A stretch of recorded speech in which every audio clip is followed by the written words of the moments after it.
Histoire du peuple de Néphi, de ses guerres et de ses dissensions du temps d'Élaman, selon les annales qu'Élaman tint de son vivant. Chapitre 45 à 62. Chapitre 45. Élaman croit aux paroles d'Alma. Alma prophétise la destruction des Néphites. Il bénit et maudit le pays. Il a peut-être été enlevé par l'Esprit tout comme Moïse. Les dissensions grandissent dans l'Église vers 73 avant Jésus-Christ. Or donc, voici, il arriva que le peuple de Néphi se réjouit extrêmement, parce que le Seigneur l'avait de nouveau délivré des mains de ses ennemis. C'est pourquoi ils rendirent grâce au Seigneur, leur Dieu, oui, et ils jeûnèrent beaucoup et prièrent beaucoup, et ils adorèrent Dieu avec une joie extrêmement grande. Et il arriva la 19e année du règne des Juifs sur le peuple de Néphi, qu'Alma se rendit auprès de son fils Élaman et lui dit « Crois-tu aux paroles que je t'ai dites concernant ces annales qui ont été tenues ?» Et Élaman lui dit « Oui, j'y crois. » Et Alma dit encore « Crois-tu en Jésus-Christ qui viendra ?» Et il dit « Oui, je crois à toutes les paroles que tu as dites. » Et Alma lui dit encore « Garderas-tu mes commandements ?» Et il dit « Oui, je garderai tes commandements de tout mon cœur. » Alors Alma lui dit « Béni es-tu, le Seigneur te fera prospérer dans ce pays.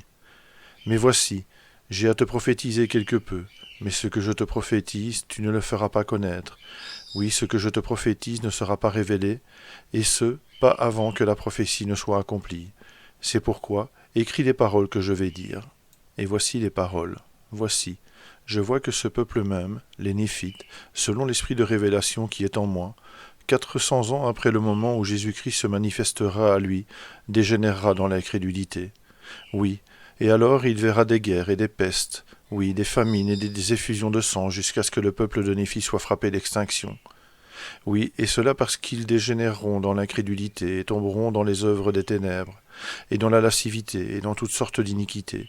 Oui, je te dis que parce qu'ils pécheront contre une si grande lumière et une si grande connaissance, oui, je te dis qu'à partir de ce jour-là, même la 4e génération ne passera pas avant que cette grande iniquité ne se produise.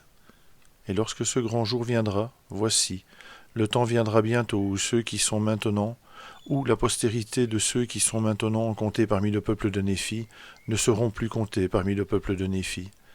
Mais quiconque demeure et ne périt pas en ce jour grand et redoutable, sera compté parmi les Lamanites, et deviendra semblable à eux, tous sauf quelques-uns qui seront appelés les disciples du Seigneur. Et ceux-là, les Lamanites les poursuivront jusqu'à ce qu'ils soient frappés d'extinction. Et maintenant, c'est à cause de l'iniquité que cette prophétie s'accomplira. Et alors il arriva que lorsqu'il lui dit ces choses à Élaman, Alma le bénit, et aussi ses autres fils, et il bénit aussi la terre pour l'amour des justes.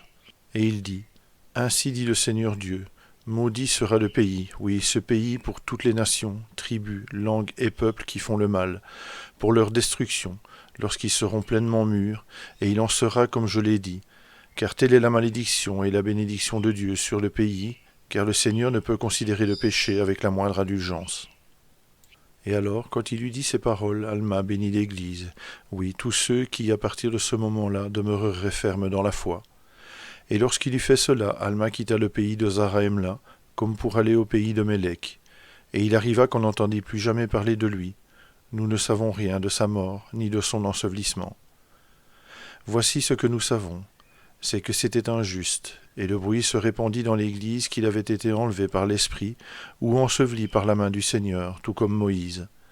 Mais voici les Écritures disent que le Seigneur prit Moïse à lui, et nous pensons qu'il a aussi reçu Alma en esprit à lui.